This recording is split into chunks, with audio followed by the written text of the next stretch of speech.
when I started this, like I never thought that I would talk to anyone. Like I never thought anybody would ever get back to me. And the fact that I've been able to interview so many people, like I know people throw around the word like heroes, but when you're a kid and you watch a movie, like you escape into that movie.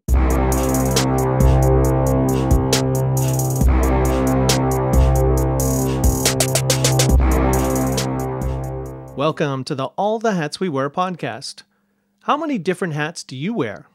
Do you feel like you're juggling way too many priorities? In this podcast, you're going to learn how to transform your life by treating it like a masterpiece work of art. Finally, we have a creative approach to time management.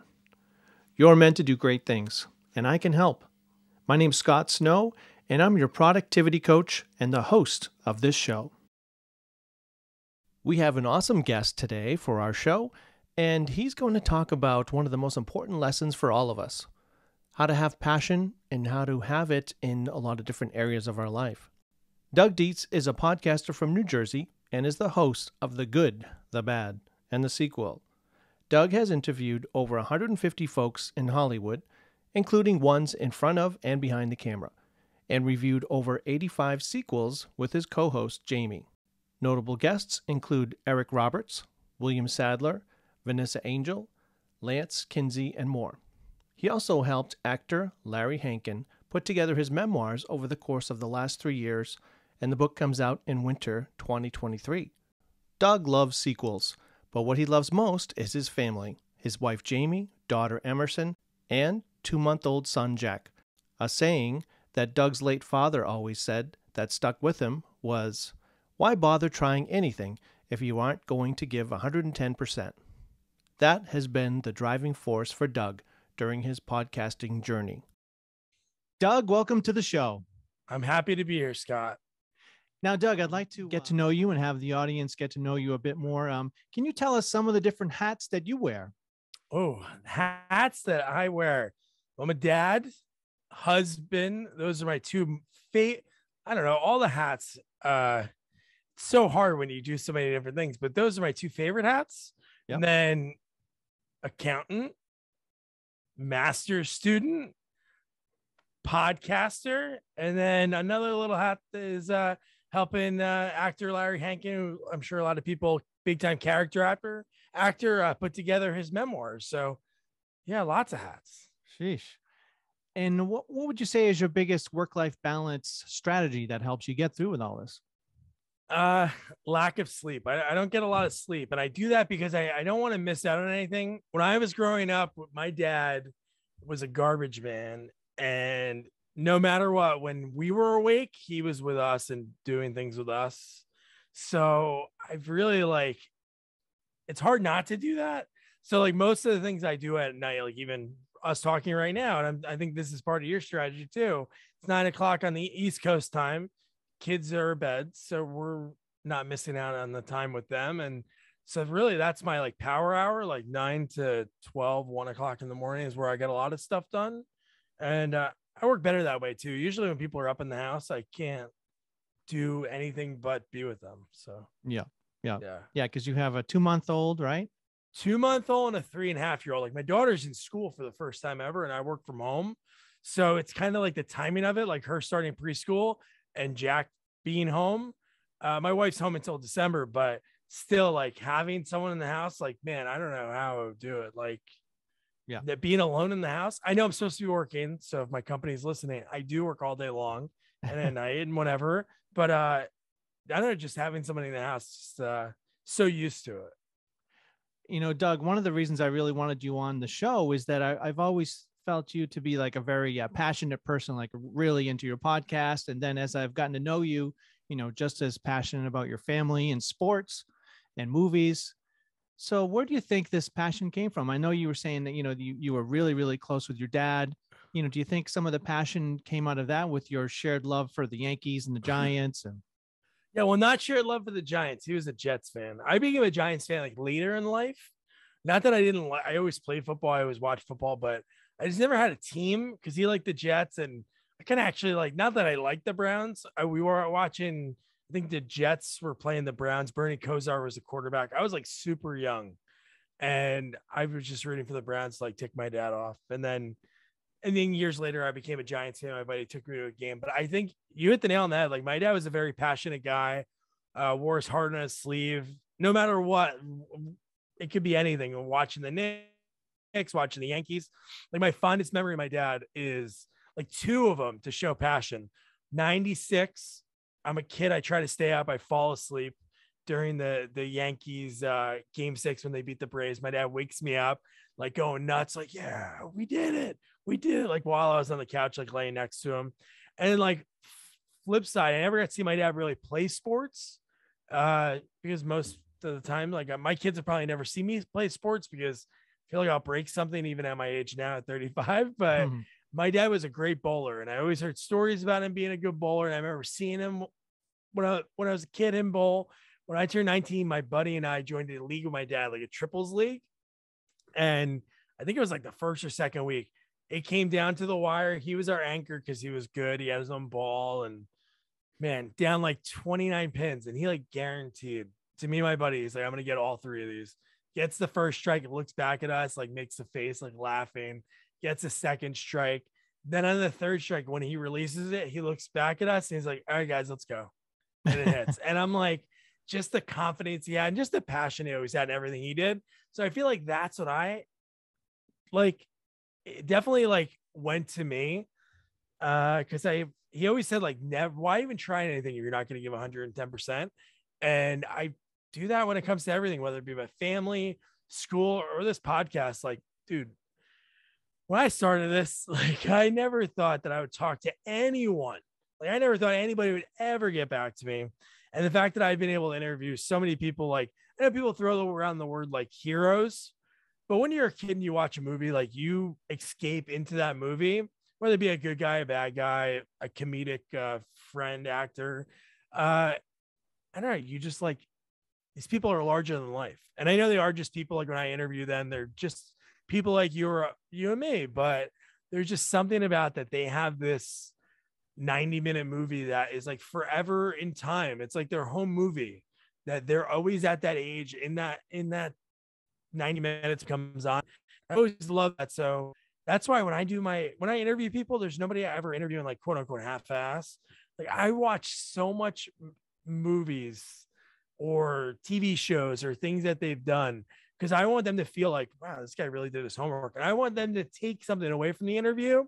Right. Like their origin story, like them taking that trip down memory lane. So that's like, in a long short of it, that I get my passion for my father. And that's what I try to do when it comes to everything that I do.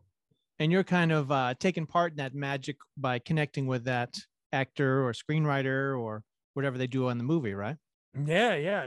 No, that's I'm hearing that because all those people, there's no in Hollywood, especially because the failure rate's so high. There's nobody in Hollywood that ever said like, yeah, so I woke up one day and I wanted to work in the biz.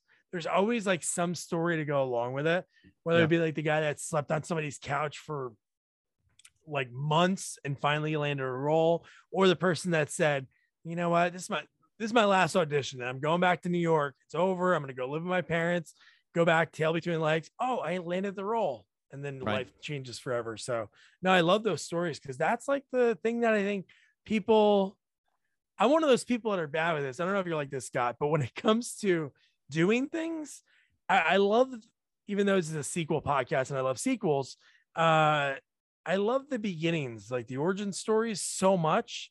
And like, sometimes it like hampers things for me. Like I started playing disc golf, and in the beginning, I loved learning how to do it, like picking out which disc and practicing. And then I won like 3 tournaments.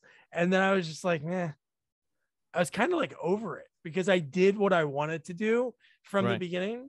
So that's what's good about this podcast is that, I don't know, there's no, like, I never had any goals for it because I never thought anybody would say yes.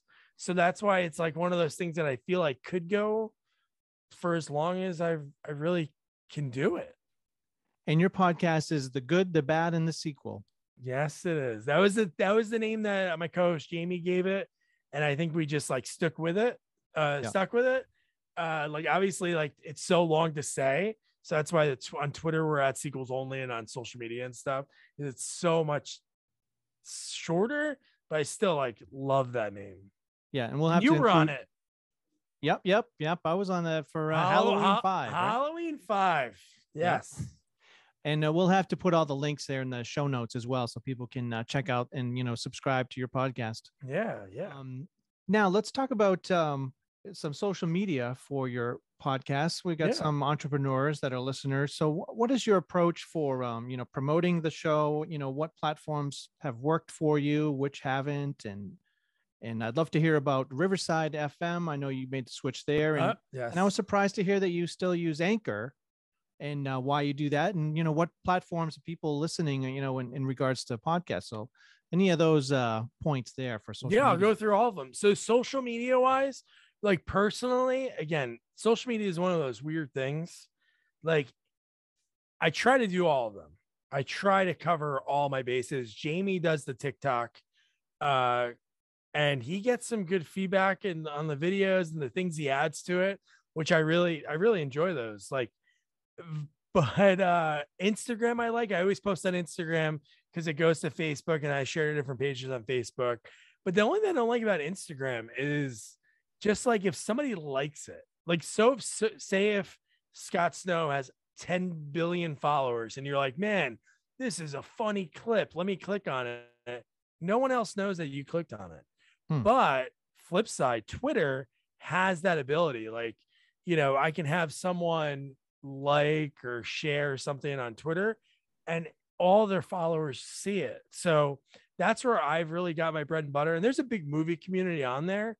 So whether it be joining like watch alongs with other people, doing watch alongs, you just get people on there who really do love movies. So I share like strategy wise, because we have over 235 episodes. So if I just took one episode that we release every Thursday and just post that 5-10 times a day, people will probably not follow me anymore.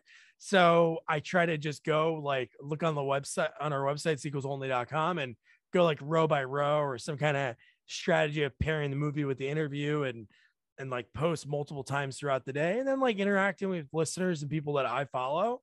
And it's really has worked really well because there were weeks like when my son, Jack, he was in the NICU for 40 days and he's doing great now, but we didn't release any new episodes. I just did like old episodes and cleaned them up a little bit.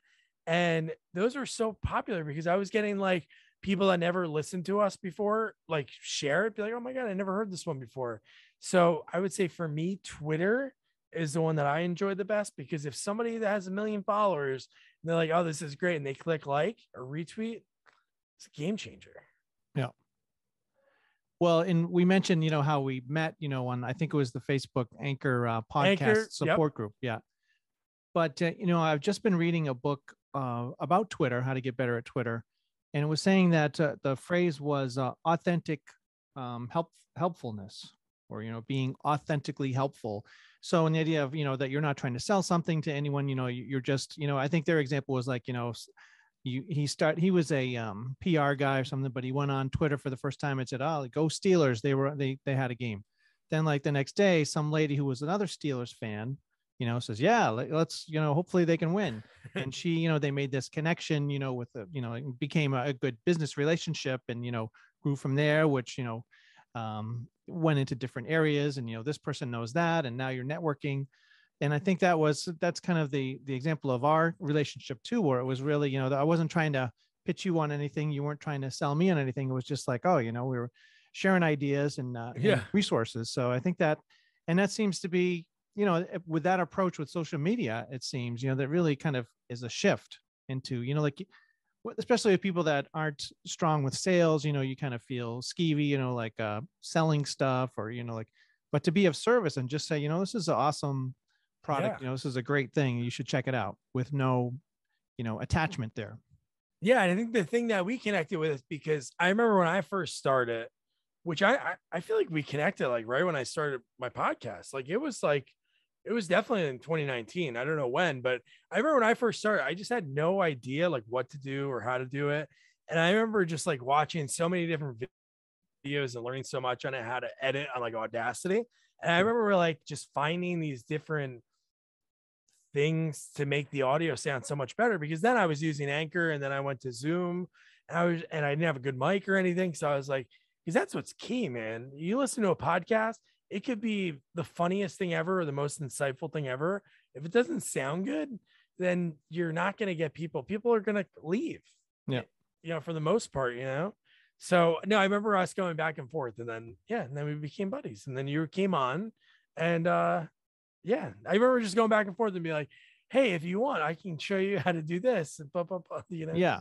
Well, what's nice too is that with Facebook now that we're friends, and your son was born, and you kind of check in with that, and then like something happens with me and you like it, you say, this is an awesome video of my kids running around, making some movie or doing something crazy. That video when he threw the football, right? It was like yeah. So that's really rewarding, and I guess my point is it really doesn't take much, like a simple like, or simple just acknowledgement on both ends. It's really cool. Yeah, there's that connection. There's a guy that you should follow. I'll send, when this is done or tomorrow, I'll send it to this guy, Austin Armstrong. He has these strategies, but not saying it's something that you or I wouldn't want to do. He does these, like, no joke, like 15, 20-second videos. Yeah. And they're all about, like, here are the 5 most helpful websites. And they're really great websites. I've looked some of them up. Like, they're really cool websites. But he does these tricks in his videos. He on the browser in the video, he'll like have a folder and have something spelt wrong, or he'll mispronounce a word purposely. So then people are like, wait, did he just say orange instead of orange? And people go back and listen again. So that helps his algorithm. And he like grew like 200,000 subscribers on YouTube in like 30 days or something. And then I find it, once I decide, all right, I'm going to do this, I'm going to write a blog post, and then I'm going to use that content for the YouTube, and then I'm going to connect it with this and link it to Twitter. And then I don't think I give it enough time. Like I look at it for like 2 days and I go, oh, well, that doesn't work, So and then you've got to stick with one thing, right? To see if it really can. Yeah, I read somewhere on Twitter, it's like X amount of times you have to post, or like other people's posts to like get things. My co-host Jamie, I don't know if he's listening to this. I remember I'd be like, Jamie, post some stuff on Twitter. He's the more of our content out there, the more opportunities, like sales, the more phone calls you make, the more chances somebody will pick up. And he'd be like, he'd post like one time and he'd be like, he would send me like a screenshot an hour later, be like, nobody's looking at it. I'm like, oh my God, come on. It takes time for those things to happen. It's not overnight, but no, it's painful in the beginning for anything. You're like I remember the first 2 weeks, like we weren't even, when we launched the podcast, I had no idea that you had to like launch it. And then it would take like 2 weeks or 3 weeks to get on all the platforms. So I remember when we first launched, it was just on Anchor because they didn't have the partnership with Spotify yet. And I remember like, whoa, 7 people listened, which I don't even know who really listened. Like, cause I didn't even use Twitter yet at that point.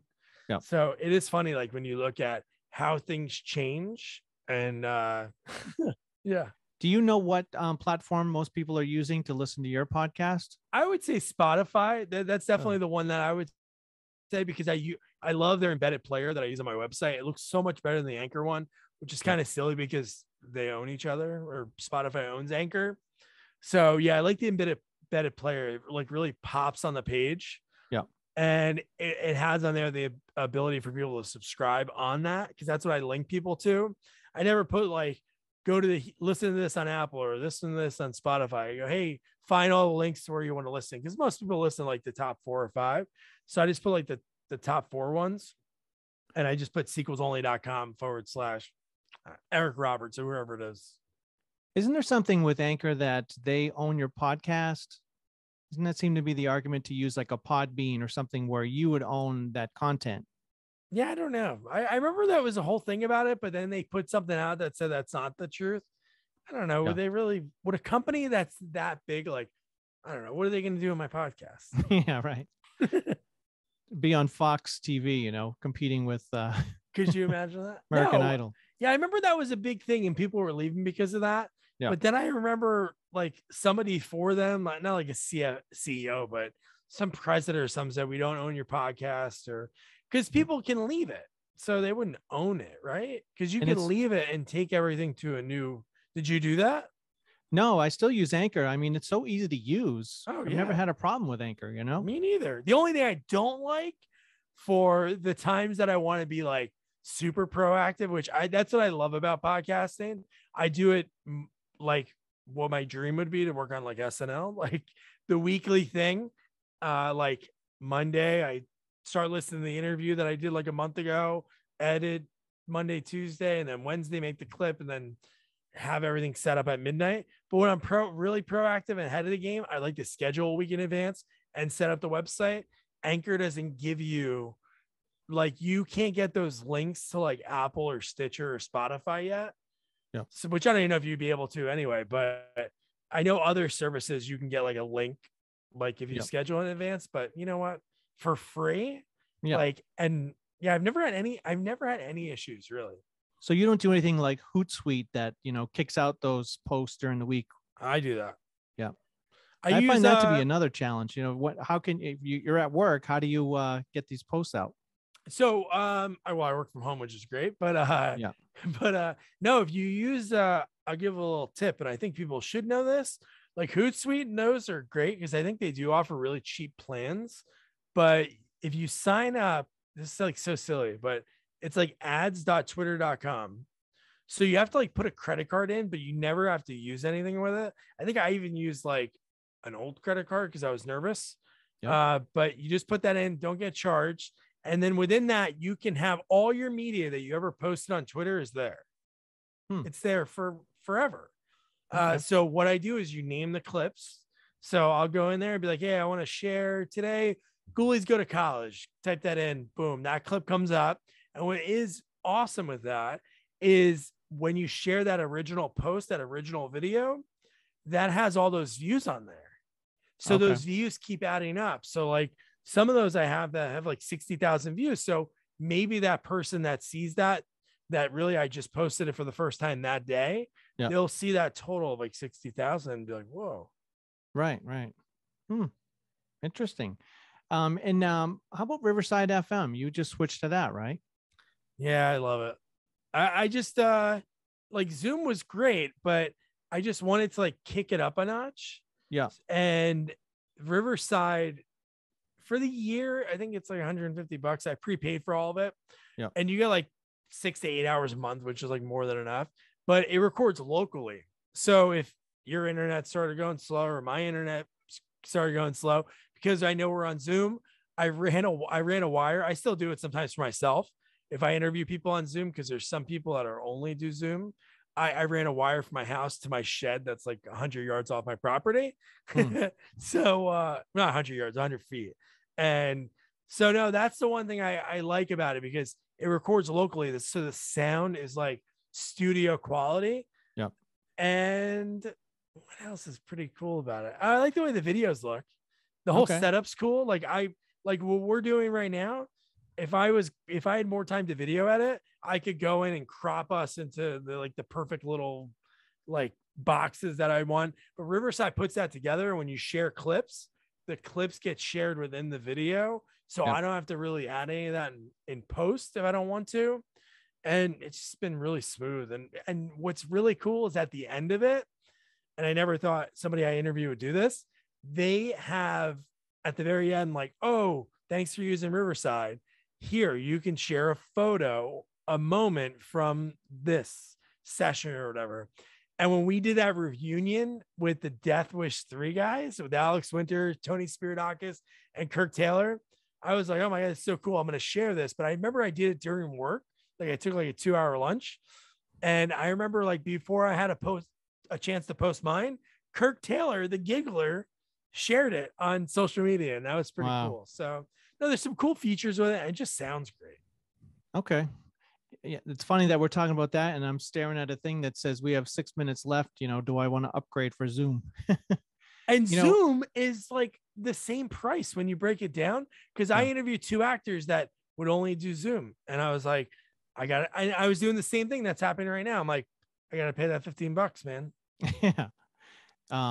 It's funny when I was watching that YouTube video of the Death Wish was it 3 Three. reunion with Alex Winter. He's the big Frank Zappa guy, right? Didn't he do a huge documentary about Frank Yep. Zappa's music and his vaults? That I He's really a want to see. big time documentary guy. He just did the Yeah. YouTube one. He just got another greenlit one. But yeah, what's interesting about him, he could probably have always acted, but he was behind the camera. He was doing like music videos in the late 80s, early 90s. I think he did like an early Ice Cube video. Like if you look at his IMDb, a couple metal bands. Yeah. So it was something he was always interested in, maybe because he was always an actor since a young age. So yeah. Okay. Well, to wrap things up here, and this is a great treat for my listeners. What's a sequel that my listeners should see definitely right now? Definitely right now. Oof. I got to say one that I don't think a lot of people probably have seen, which is really a great sequel. And I feel like it's streaming somewhere right now. Cannonball Run 2. Like people always think of the first Cannonball Run.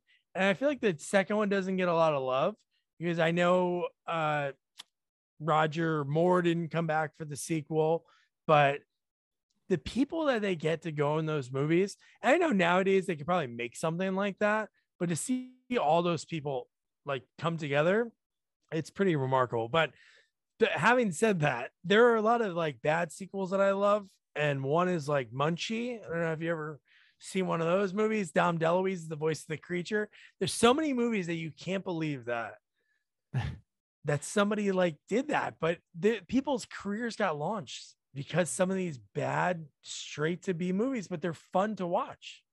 What is it about sequels? Is it because did you purposely say this could be a niche for me that isn't, used, or is it just something about the sequels that you like? A little bit of both. So I want it to be different. So sequels are sort of different to have a dedicated sequel podcast. But as a kid being in Jersey, my dad was a garbage man. And for some reason he would like people throw out good stuff. Like I got an N64 as a kid in the garbage. But he used to get a lot of VHS tapes and there were always sequels. Like Ace Ventura, When Nature Calls. I watched that like so many times as a kid. The Police Academy sequels, we had those on VHS. But I think like being a creative person, I think what's so cool about sequels is you have that first movie that's like the blueprint. And then from that, you obviously have like something to go off of, but sometimes they follow that, but sometimes they go in completely different directions, which I think is so fascinating. That's awesome. And this has been a great pleasure. This is a lot of fun. Yeah, it was great talking to you, Scott. You got to come back soon and do another Halloween movie. We got to do maybe a better one, maybe not 5. Yeah, right. Halloween 5, that is a little kind of dreary. So yeah, I think they're pretty much mostly dreary besides like 1, 2, 4. How about Exorcist 3 or Texas Chainsaw 2? Oh, no, that could be possible. I would love to do Exorcist 3. We're doing Exorcist 2 soon. I interviewed my first bug guy, a Hollywood bug guy, like one of the one of the premiere. And in the interview, this will be out in a month. He had bugs behind him, and no joke, Scott. In the beginning, he goes, "I could take one of those out if you want." And then I was like, "No, I want to like talk about your career." And then all I could think about the whole time was the bugs, and he brought one out, a tarantula. Now you got me thinking of Creepshow. Yes, and he worked on Arachnophobia. That was his really, really big movie. That was like where he got huge from. Well, that brings us to the end of today's episode. Hopefully, you've learned something to help you become more joyful, productive, and fulfilled. So let's keep that momentum going. Text or email me to schedule a free consult call to get you moving in the right direction. By the end of this session, you'll have a complete list of all the hats that you wear, and we'll probably uncover a few important hats that you should be wearing, but you're not. You're meant to do great things. Contact me to take the first step. Text 774-230-3928 or email me scottsnow1234@gmail.com. Do it now.